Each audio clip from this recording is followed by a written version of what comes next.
the Honorable Ministers,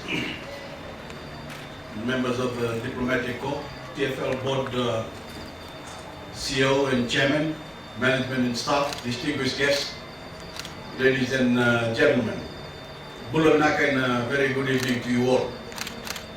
It gives me much pleasure to be here tonight to launch TFL's wireless broadband service. This is a great step forward for Fiji's information and communications technology industry, an industry that my government is committed to developing. Not only is this expansion in line with my government's priorities, I'm proud to say that this work has been undertaken by Fiji's 100% locally owned telecommunications company, Telecom Fiji Limited. Thanks to TFL, the people of Fiji will now be more connected to each other and to the world than ever before. Fiji is experiencing more of the advantages of technological advancement every day. And my government has and will continue to help innovators in the ICT industry spread these benefits throughout the country. We've already deregulated the telecommunications market and increased competition by leveling the playing field for operators. We also reduced import duty on laptops, duties on computers, smartphones, and modems, bringing the price on all of these items down. Of course, in the 2016 budget, the duty for wireless modem has been further reduced from 5% to 0%. And now with the across-the-board reduction of VAT from 15% to 9%, these items and everything else will become even more affordable for ordinary Fijians and thereby creating greater accessibility. When we make technology more accessible, we widen the benefits and opportunities generated by the information revolution. However, these achievements will not mean anything if we don't make sure that they are for everyone. If we allow our digital divide to persist, we will simply widen the gap between rich and poor and between the rural and urban communities. To stop this from happening, Fiji's first national broadband policy was developed by my government in 2012. This 5-year development plan for the broadband and ICT sector provided a framework to position Fiji as a telecommunications hub. It lays out how government will optimize economic growth, health, education, and commercial benefits through increased connectivity and accessibility, and faster and more reliable internet and telecommunication services. This growth and these benefits need to include all Fijians and lift up all Fijians. It must help raise living standard, encourage learning, and develop among Fijians a more sophisticated understanding of the world. It must drive hope and ambition and encourage initiative and innovation. And it must show Fijians what is possible for them. And that can only happen when every Fijian is able to participate in Fiji's technological modernization. My government is also assisting with the opening of telecenters to provide free access to basic ICT services for students and their neighboring communities. We need our children to be active participants in our information revolution, not only to bridge the digital divide, but to make sure our next generation is competitive in the international workforce. We must also not leave our elderly behind. And I'm proud to say that these policies are working. The world is recognizing the potential of Fiji's ICT sector. I recently collected an award from the ITU in recognition of our achievements in the area of ICT.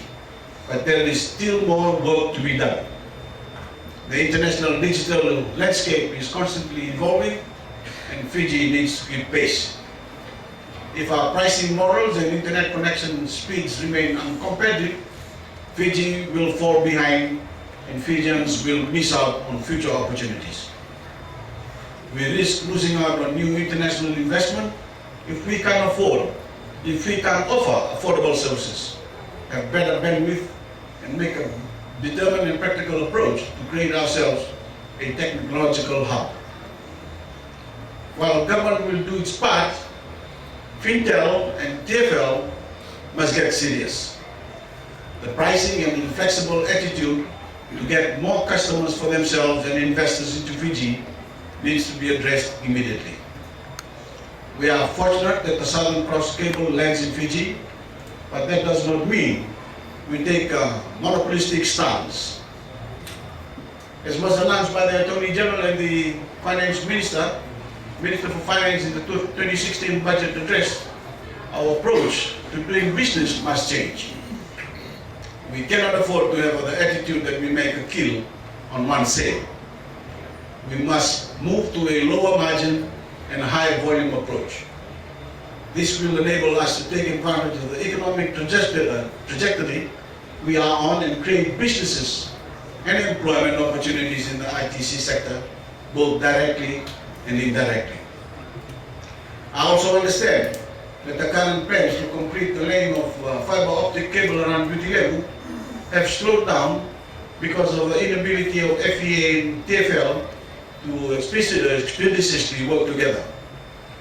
We cannot afford to have our critical infrastructure companies working in silos.